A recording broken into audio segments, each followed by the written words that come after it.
السلام عليكم ورحمة الله وبركاته. المرات اللي فاتت كنا شرحنا ايه الفرق ما بين كولوم والرو، وقلنا ان الكولوم بيسمح لي ان انا برتب الويدجتس بتوعي اكتر من ويدجت عندي تحت بعض بشكل فيرتيكال او طولي. الرو بيسمح لي ارتب الويدجتس بتاعتي او اكتر من ويدجت بشكل عرضي، او بمعنى اصح بيلعب على الويدث او بيرتب بشكل هوريزونتالي.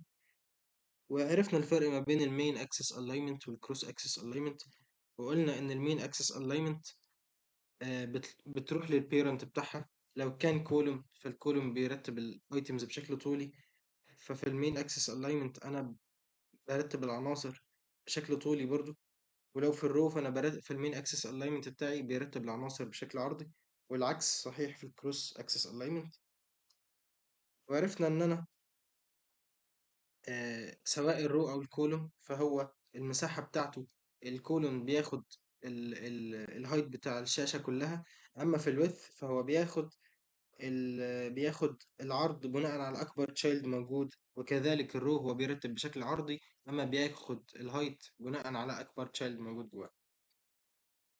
طيب المرة اللي فاتت شرحنا الكولوم والرو، ودول كانوا بيرتبوا الويدجتس يا إما تحت بعض يا إما جنب بعض، سواء كولوم أو رو.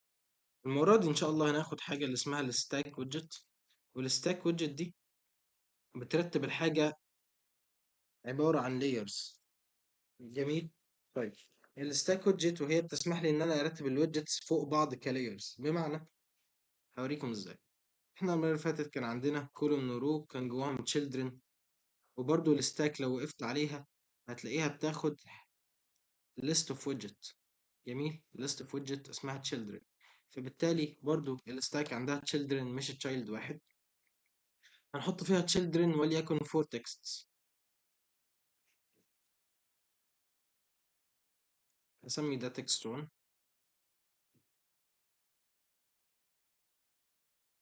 وده text 2، وده text 3، وده text 4. هتلاقيهم انهم كلهم ظهروا بالمنظر ده وانت مش فاهم اي حاجة او مش عارف في ايه.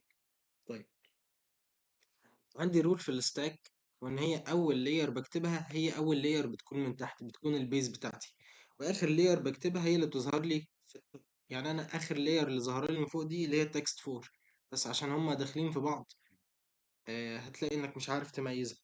طيب فانا اخر لاير عندي هي اللي بتظهر، اخر لاير بكتبها ككود هي اول لاير بتظهر عندي على الوش. طيب الستاك لو جيت بصيت في الاتريبيوتس بتوعه هلاقيه غير الكولوم والرو، هلاقي إن مفهوش ولا مين اكسس الاينمنت ولا كروس اكسس الاينمنت. طيب السبب في ده في ان كل اللايرز اللي انا بكتبها في الستاك طالعه من نفس البوينت، كلهم طالعين من نفس المكان. فانا منطقي ما يكونش عندي ولا مين ولا كروس اكسس الاينمنت، لان المين والكروس بيلعب يا اما على الاكس اكسس او الواي اكسس على حسب. لو كان في الكولوم فهو بيلعب على الاكس اكسس بيلعب بشكل طولي، اما لو المين مثلا كان في الرو فهو بيلعب على الواي اكسس بشكل عرضي. اما هو الستاك عباره عن ان هو بيبني لي الويدجتس عباره عن لايرز، فانا مش محتاج اصلا المين والكروس اكسس الاينمنت في حاجه. طيب كنا اتفقنا امبارح المره اللي فاتت على رول معينه، وهي ان انا لو مش عارف الويدجتس بتاعتي بدايتها فين ونهايتها فين، قلنا ان انا براب الويدجت دي بكونتينر او بلون. انا طول ما انا مش عارف الويدجت بتاعتي ابعادها فين بلون، فانا هاجي هنا عند تكست هقوم مسحه خالص مثلا واكتب كونتينر. جميل. والكونتينر ده طبعا بياخد اتريبيوت اسمه تشايلد، والتشايلد احط جواها التكست بتاعتي. كنت بلون، ماشي، هديه اتريبيوت تاني اسمه color، والكالر بتاعي بتاع مثلا ولا يكون مثلا اورنج، colors دوت اورنج. جميل. جميل. طيب بدل ما اكتب الكلام ده كله تاني اضطر اخد التكست بتاعي كات او ارجع اكتبه تاني جوه الشيلد بتاع الكونتينر. ممكن اقف على التكست وادوس الت انتر واكتب wrap with container، وبعد كده انا كل اللي هعمله ان انا هضيف color بس ليس الا، هضيف اربع colors مختلفين، وليكن مثلا colors دوت gray او green ايا كان، وهكرره مرتين تاني. امسك ده، ده خليه تكست 3، ده خليه تكست 4، ده هنخليه مثلا بينك، ده هنخليه ريد، ده هنخليه وليكن مثلا بلو. طيب جميل.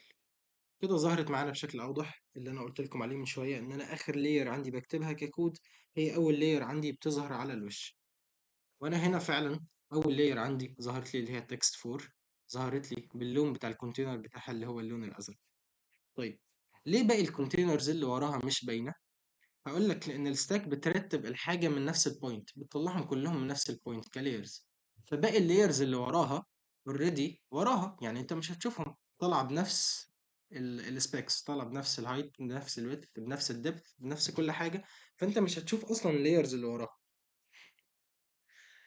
طيب هاعتبر ان انا عندي اربعه، يعني انت جايب اربع فور بيبرز او مثلا جايب اربعه مناديل وحاططهم فوق بعض. فانت حرفيا مش هتشوف غير المنديل اللي هو قدام عينك، او لو لفيت المنديل الناحيه التانيه هتشوف اخر منديل. المناديل في النص مش هتشوفها. طيب الحل عشان تشوف الاربع مناديل او عشان تشوف ابعاد الاربعه اللي انت شايفهم اللي انت جايبهم، لازم كل واحد منهم يكون ليه ابعاد مختلفه عن التاني. جميل. ابعاد مختلفه عن التاني يعني هايت ويدث مختلفين. طبعا الهايت والويدث دول اتريبيوت موجودين جوه الكونتينر، فانا مثلا لو جيت هنا جوه الكونتينر اديته مثلا هايت وليكن 200، ويدث وليكن 200. جميل. خد اتريبيوتس دي كمان.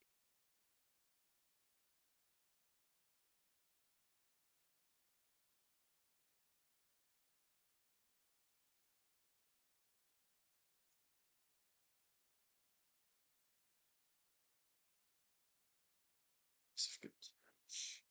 100. الأخير ده مثلا هديله هايت ويدث وليكن 50. طيب أنا ليه هديهم هايت ويدث بشكل مختلف؟ عشان يظهروا لي كلايرز. بمعنى يظهروا لي إزاي كلايرز؟ أنا هشوف آخر طبقة بشكل عريض، وفوقها طبقة أصغر كنت اللي هو التكست 2، وفوقها طبقة أصغر اللي هي التكست 3، وأصغر طبقة عندي اللي هي التكست 4 اللي هي تظهر لي فوق الوش. طبعا لو جيت أرن الكود ده ظهر لي بالشكل ده. طيب هتقول لي طب ليه باقي التكست مش موجودين او مش ظاهرين لي؟ عشان الديفولت بتاعهم البيرنت بتاعهم الديفولت بتاعهم اللي هو فوق على الشمال. طيب انا عايز ارتبهم بحيث ان انا اشوف الفور كل لاير اشوفها لوحدها. طبعا انا اللي قلت لك ليه الكونتينرز عندي لازقه في بعض بالشكل ده او ليه مش ظاهر بشكل كامل. طبعا هتعرف ان ده الديفولت بتاعها. لو دخلت في الستاك بصيت على الاتريبيوتس بتوعه، اول اتريبيوت عندي اسمه alignment. الالاينمنت ده هو المسؤول عن السبيكس بتاعت الكونتينرز بتوعي او السبيكس بتاعت الويدجتس اللي جوه الستاك، بتوع اي ويدجت جوه الستاك بشكل عام. هدوس على الالاينمنت هقف عليه الاقيه بياخد حاجه من نوع alignment directional، او لو مش متاح بيقول لك ان انت ممكن تحط حاجه من نوع alignment عادي مفيش مشاكل، هيقبل منك الاثنين. طيب انا لو ما اديتهوش الاتريبيوت اللي اسمه alignment قال لك ان الديفولت بتاعه توب ستارت. توب ستارت يعني فوق على الشمال زي ما احنا شايفين. طيب انا لو عايز اغير مكانه اديله alignment دوت، عندي سنتر توب سنتر بوتوم سنتر، هنختار مثلا وليكن السنتر.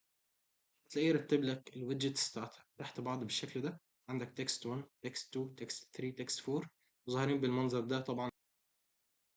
طيب كنا وقفنا عند ان احنا رتبنا 4 لايرز فوق بعض واديناهم احجام مختلفة علشان يظهروا، وادينا كل حجم وادينا كل ويدجت منهم حطيناها جوه كونتينر واديناها لون طبعا، والكونتينر جواه الهايت والويدث عشان نغير في السبيكس بتاعتهم يظهروا تحت بعض.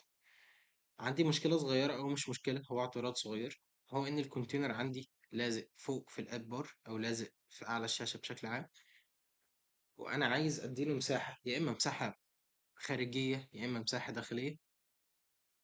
طيب إن شاء الله المشكلة دي هنتعرف على حلها في الفيديو الجاي. أشوفكم الفيديو الجاي إن شاء الله. السلام عليكم.